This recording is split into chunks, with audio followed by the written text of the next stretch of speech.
దానికోసం ఆయన ఎన్నుకున్నది ఏమి ఛందస్సేమి తెలుసా? మగణ కథక. మగడం గగడం నగడం తగడం గడం. దాన్ని మందాక్రాంతం. చాలా అందమైన. అందువల్ల మీరు షర్ట్ ప్యాంట్ వేసుకున్నారు. మిత్రులారా, ఈరోజు సాహిత్య ప్రస్థానంలో మరో ఉన్నత వ్యక్తి గురించి నిత్య చైతన్యం నిప్పులు చిమ్మే ఉపన్యాసం, సంకుచితత్వానికి అతీతమైన సహజ గంభీరం, జీవితమంతా ఉద్వేగంతో మాటలకు మంటలు నేర్పిన వ్యక్తి జ్వాలాముఖి. ఆయన ప్రసంగిస్తుంటే ఊపిరి బిగబట్టాల్సిందే, ఆ మాటల జలపాతంలో దూకేయాల్సిందే.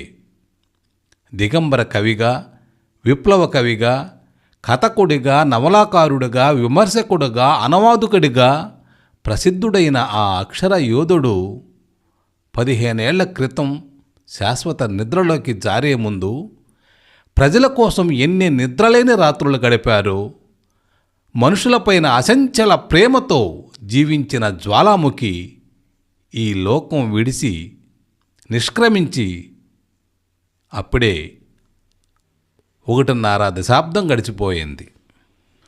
సాంప్రదాయ శ్రీవైష్ణవ కుటుంబం 1938 ఏప్రిల్ 18న జన్మించిన వీరవెల్లి రాఘవాచారి సాహిత్య జీవితం, మనిషి కావ్యం 1958తో ప్రారంభమైంది.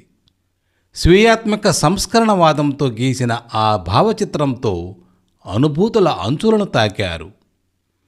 దిగంబర కవిత్వంలో విశ్వమానవతావాద పతాకను ఎగరవేయడానికి జ్వాలాముఖిగా అవతరించి సూర్యస్నానం చేశారు.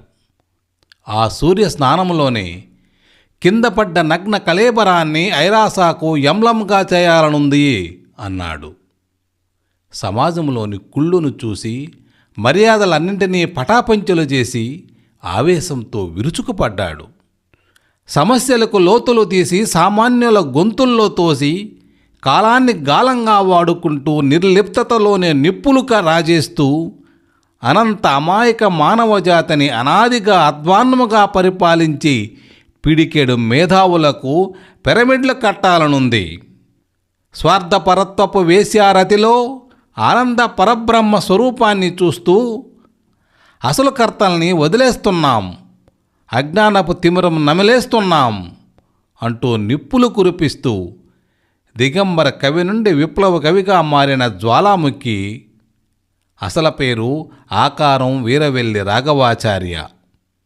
ఆయనలోని వైరుధ్యాలు సామాజిక వైరుధ్యాలతో ఢీకొన్నాయి.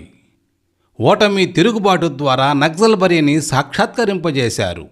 విప్లవ కవిగా మారి విరసం ఆవిర్భావ చోదక శక్తిగా పనిచేశారు.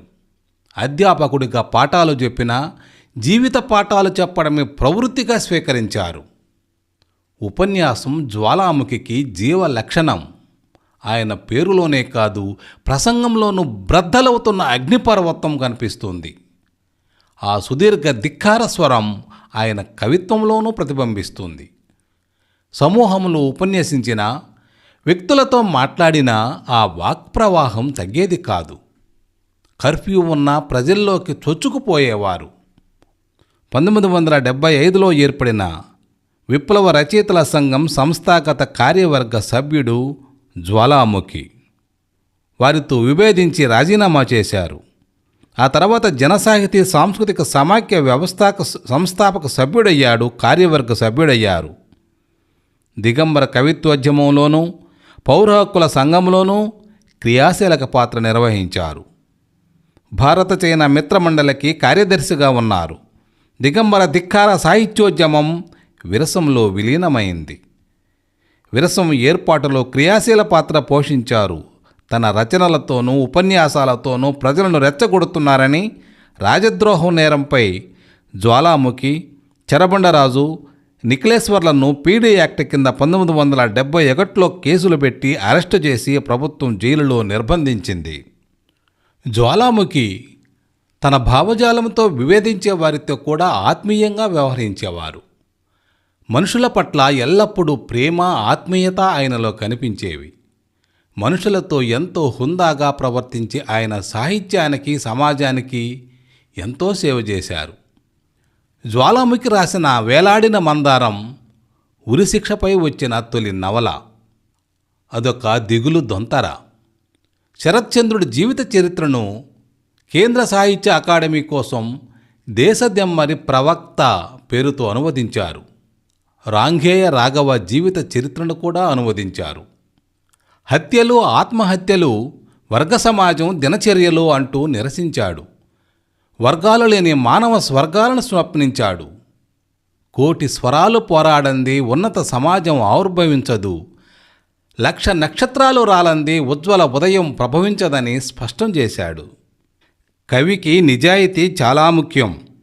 అవగాహన, అధ్యయనం, బాధ్యత, అభివ్యక్తి, నిర్దుష్టతకు ప్రజా విధేయత కూడా తప్పనిసరి. కవి క్రాంతిదర్శి, యుగ వ్యాఖ్యాత.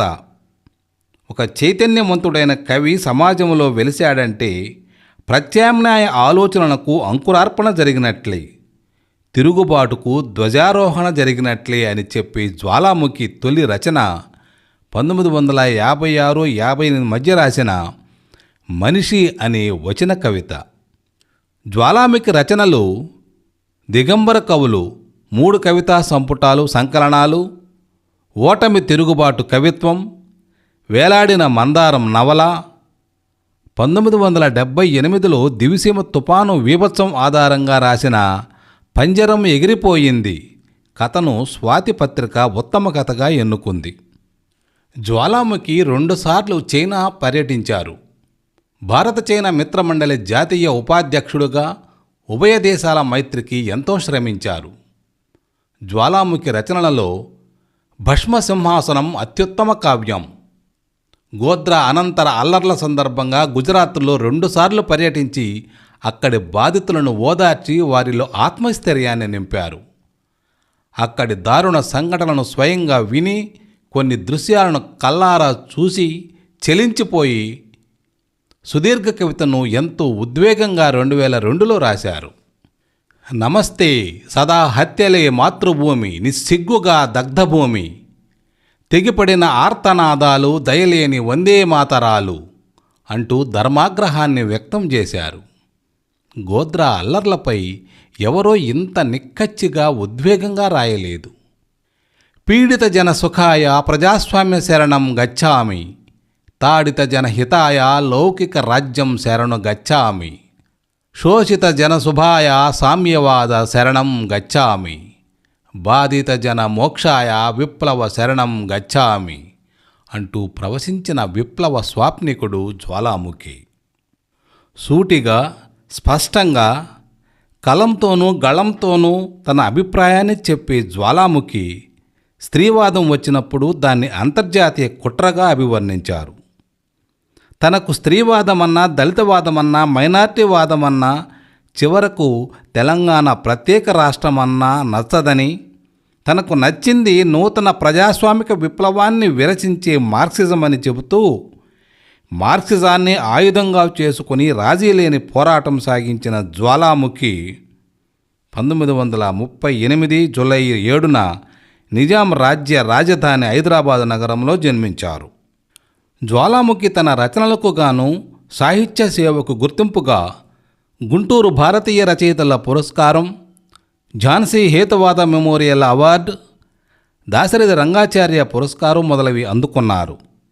2008 డిసెంబర్ 14న ఆంధ్రప్రదేశ్ రాజధాని హైదరాబాదులో కాలేయ వ్యాధి గుండెపోటుతో కన్నుమూశారు. జ్వాలాముఖికి విప్లవ జోహార్లు అర్పిద్దాం. ధన్యవాదాలు.